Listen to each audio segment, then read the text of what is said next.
என் பேரு உங்களுக்கு எப்படி தெரியும்? தெரியும். குடும்பத்தோட வாரிச பெத்து கொடுக்கலன்னு நீ வாங்கின ஏச்சும் பேச்சும் எனக்கு தெரியும். உன் குடும்பத்துல ஒரு உயிர் யமனோட பிடியில இருக்கிறதும் தெரியும்.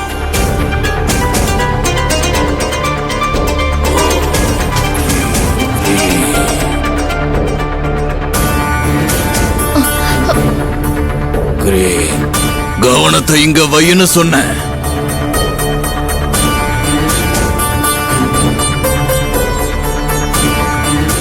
இந்த நெருப்பு புகைய 2 பேரும் நல்லா சுவாசிக்கணும்.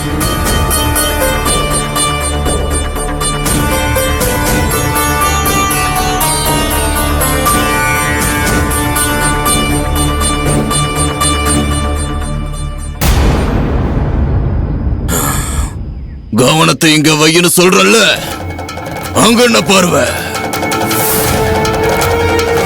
குலப்பெருக்க வேள்வி மாதிரி இல்லையேமா, வேற ஏதோ மாதிரி இருக்கே. இந்த மாதிரி வேள்வியை செஞ்சு நீ பாத்திருக்கியா? இது ரொம்ப பழமையான வேள்வி முறை. தெய்வத்துக்கிட்ட வேண்டுதலை வைக்காம நாம வேண்டத நீ கொடுத்தே ஆகணும்னு கடவுளை கட்டுக்குள்ள கொண்டு வந்து நம்ம நினைச்சத நிறைவேற்றிக்கிற முறை. ஆனா கடவுளை கட்டி போட்டு வைக்க கூடாதுன்னு நமக்கு சட்டம் இருக்குல்லம்மா.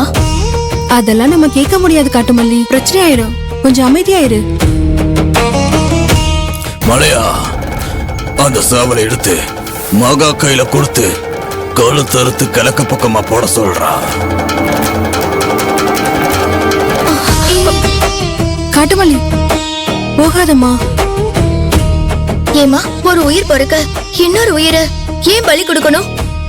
இதெல்லாம் சரியில்லைம்மா. கேட்டது கிடைக்க நம்மளால வேள்வி பண்ண முடியும். இத்தனை நாளா நான் அப்படித்தானே செஞ்சேன். இது தலைவரோட வேள்விமா, அவரோட முடிவு. அவரை கேள்வி கேட்கவோ தடுக்கவோ நமக்கு எந்த உரிமையும் இல்ல. நிறுத்துங்க. உட்காருங்க. முடியாது. நீங்க என்ன பண்ண போறீங்கன்னு எனக்கு தெரிஞ்சு ஆகணும். ஒரு உயிரை உருவாக்குறது லேசான விஷயம் இல்ல. அதுக்கு ஒரு உயிரை பலி கொடுக்கணும். முடியாது. என்னால இதை அனுமதிக்க முடியாது. ஒரு உயிர் பொறுக்கிறதுக்கு இன்னொரு உயிரை ஏன் பலி கொடுக்கணும்? இந்த மாதிரி மூட நம்பிக்கையெல்லாம் நான் நம்புறதே இல்ல. ஒரு உயிரை துடிக்க துடிக்க கொண்டுதான் எனக்கு ஒரு குழந்தை பொறுக்கணும்னா அப்படி ஒரு குழந்தையே எனக்கு வேண்டாம். பொறுக்காது.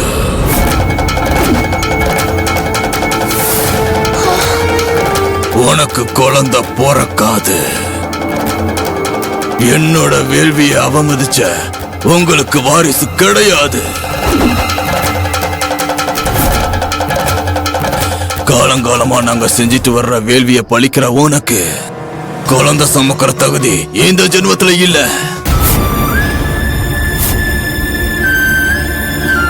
நாங்க உங்க வேள்வியை அவமதிக்கலைங்க ஐயா. ஒரு உயிரை பலி கொடுக்கறது இவளால தாங்கிக்க முடியல. அவளுக்காக நான் மன்னிப்பு கேட்கிறேன். எங்களை மன்னிச்சிருங்க ஐயா.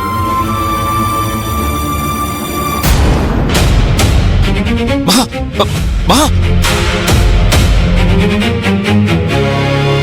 மகா நில்லு மகா. மகா